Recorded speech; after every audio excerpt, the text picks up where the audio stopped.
Hello, welcome to the Republican Party Network. My name is Yale Wishnick.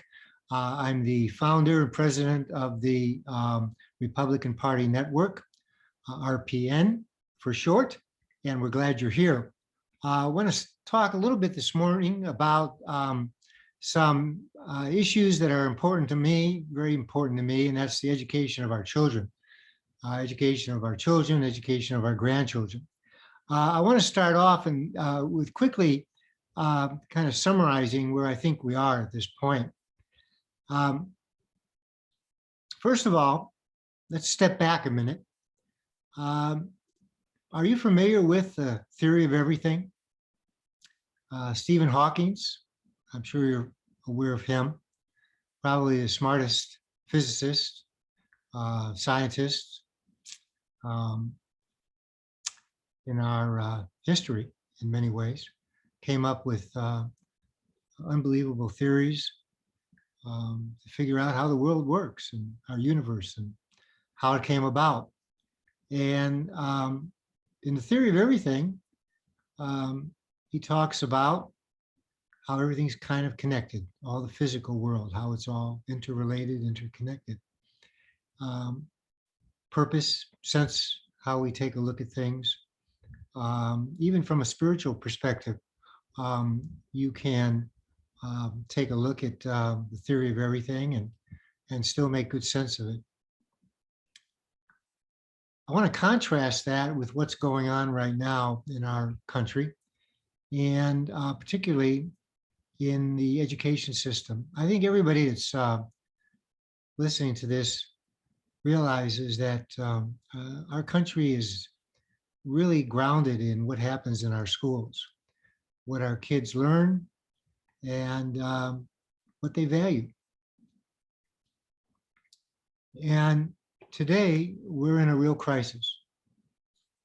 We have a situation where around the country, we see parents protesting at various school board meetings, confronting school superintendents about what's taking place, from wearing masks to racist policies on the part of school districts, call it critical race theory, call it 1619 Project, whatever you want to call it, it's racist. The easiest way to understand that, of course, is just take the word white and put the word black in there. And I think everybody universally would say, this is racist. You don't have to be Stephen Hawking to figure that one out. And what we're seeing then is these racist policies, which are coming all the way from the federal government. Joe Biden, his vice president, his administration, the Democrats in the House, the Democrats in the Senate, the Democrats in every state legislature, Democrats at the local level, Board of Supervisors, city councils, mayors.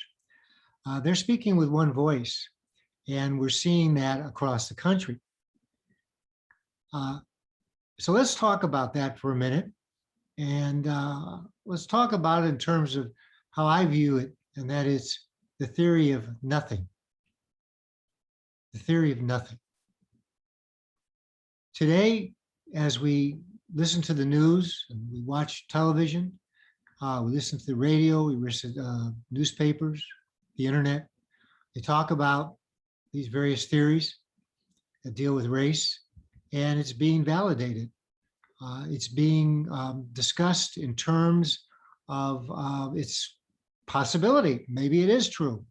Maybe we do need training. Maybe our kids need to be reschooled, indoctrinated, so that they become good citizens. And even if parents protest, it's pretty hard to go against a media that validates this theory of nothing. And what do I mean by nothing? It originated at Harvard and grew out of some think tanks there, which received, of course, federal tax dollars to really take a look at how can we take some basic theories and apply that to race? It's basically called constructivism. In other words, nothing really exists unless you create it in your mind. There is no real objective reality. Everything is really a function of how you see the world. And that's an interesting theory. And it's really not very disturbing in a lot of ways, although some people have a real disagreement with it. But no harm, no foul. Until now, it's been applied to race. And what that means then is simply this. No matter what you think, no matter what you believe, no matter what you behave like, no matter what you do, if you are white, you are a racist. You can't help it. It's who you are. You don't even know it. So, classic example, you own a business, small business. A black person walks into your store and a white person walks into your store, same time. And you, for whatever reason, help the white person first. Well, you're a racist. You intentionally, knowingly or not, you intentionally, in other words, you don't even have to know it, but you intentionally help that white person first. You are a racist. Now, let's say you help the black person first over the white person. You are still a racist because you're guilty. You know that you must pay for the sins of your political ancestors in the United States of America. Either way, you are a racist. That's what constructivism is. Critical race theory says we take a look at everything that taking place around us, and we apply a critical eye through the lens of racism, and everything you do is racist. Now, you take that and you apply that to the schools, and we must have training because every white kid, girl or boy, regardless of their age, is a racist. Their parents are racist. And we must retrain them. We must recondition them. We must re-socialize them for the good of all. And that's what I mean by theory of nothing, because it's based on a theory that is absolutely meaningless. There is no research to support critical race theory. There is no solid scientific evidence. There isn't even any evidence to support critical race theory. But as long as it's talked in the media, and I don't even care if it's talked in bad terms, it's validated. Because if I say something is ridiculous, bad, not workable, not doable, well, there must be another side. Let's talk about it. Let's discuss it. It's based on nothing. And so now the only question for us as parents and grandparents is, what do we do? There are literally probably thousands and thousands of videos on critical race theory, not to mention the 1619 Project. Thousands of videos, hundreds of thousands of posts on social media, comments, Twitter, Parler, all of them, all over the place. And you will see Republicans, conservatives, people of goodwill say, this is horrible. How could this happen? And then we start competing. Let me show you how horrible it is. No, let me show you how horrible it is. And we compete. And if you go on Facebook, pardon the expression, you will see post after post after post, people saying, oh no, it's worse than that. Oh no, it's worse than that. And then we're done. Facebook's strategy worked. The secret is out. They got it off their chest. They feel better, and they will do nothing.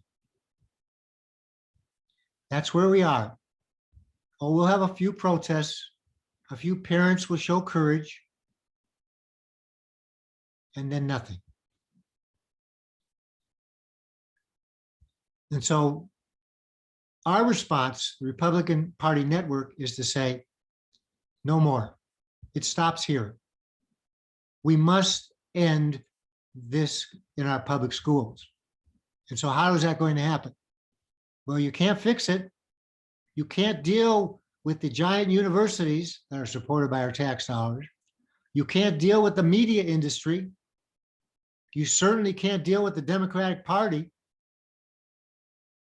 And the Republican Party is silent, except for a few people that speak up once in a while in Congress. The Republican Party is silent. Oh, sure, they'll go on talking heads and they'll also, like the posts, proclaim the horribleness of critical race theory. It's horrible. It's horrible. And then nothing. Then nothing. In the Republican Party network, we are educating, organizing, and mobilizing. Educating, organizing, and mobilizing. We are forming a 50-state strategy. We hope you'll join. We'll hope you'll get involved. That's all we have right now is hope, because we're not seeing a lot of action. We're seeing a lot of posting. We're seeing a lot of videos, a lot of entertainment in terms of, ain't it horrible, but not much action. And if we allow this to continue in our schools, if we allow this to take place in the government schools, if we allow the theory of nothing to continue, we are finished. As the lady said to Ben Franklin when he walked out of the Constitutional Convention, what happened? What happened, Mr. Franklin? And he said, we have a republic if you can keep it.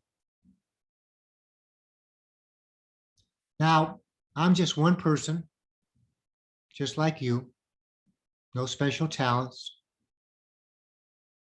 I just care enough to say and put together this Republican Party network because we must form a network, we must connect, we must develop close relationships, and we must organize. And what is our objective? The elimination of government education in the United States of America. Simple as that. It's not any more complicated. The end of government education and replacing it with America First education in the form of a voucher. Every parent receives an equivalent amount of money that goes for their son or daughter or their children to the public government school system now. They take that voucher and then they choose to spend it anywhere they want in terms of a school. If we could snap our fingers just like that and end the government school system and replace it with a voucher system where every single parent would receive the amount of money equivalent to what the school district receives, we would see three things happen. First, a cottage industry of education schools everywhere, on every possible topic, on every possible subject, every possible teaching methodology, everywhere. Science, math, excellence, high standards. That's the first thing. Second, teachers themselves would change. They would be transformed. They would be highly motivated, highly excited, passionate, because for the first time, they would no longer be under the thumb of the education bureaucracy in this country. They would no longer be afraid to experiment, to do exciting things, to take their passion for teaching and really apply it to kids. And the third thing, parents would be empowered.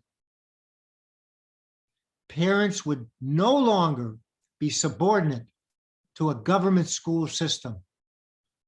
Parents would be independent. They would be in charge. They would be responsible. And they would be much more involved with their son or daughters or children's education. It's not difficult. It's not complicated. It's America. It's how you buy a car. It's how you buy a computer. It's how you buy anything. Can you imagine if tomorrow everything in this country that you buy and sell was regulated by the government? The quality would hit rock bottom.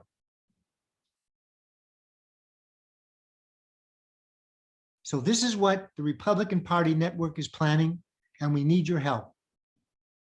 You're not doing us a favor by joining the Republican Party network, by getting involved, by getting engaged, by talking to other members on the network, by figuring out what needs to do, using your creative genius as an American. But we are going to save the country. We are going to save our kids. And we owe it. We owe it to the people that fought for this country and died for this country. We're not going to let it go. We're not going to allow this anymore. But we're no longer going to depend on anyone else. Stop looking at 2022, my friends. Stop looking at someone to save us. Yes, Donald Trump was the best president I've ever seen, but it's up to us now. It's up to us. And so I hope you'll become part of this effort. I hope you will talk to your friends, your family, your neighbors, and get involved. We don't have a choice. It's up to us. Thank you. And I'll see you on the RepublicanPartyNetwork.com.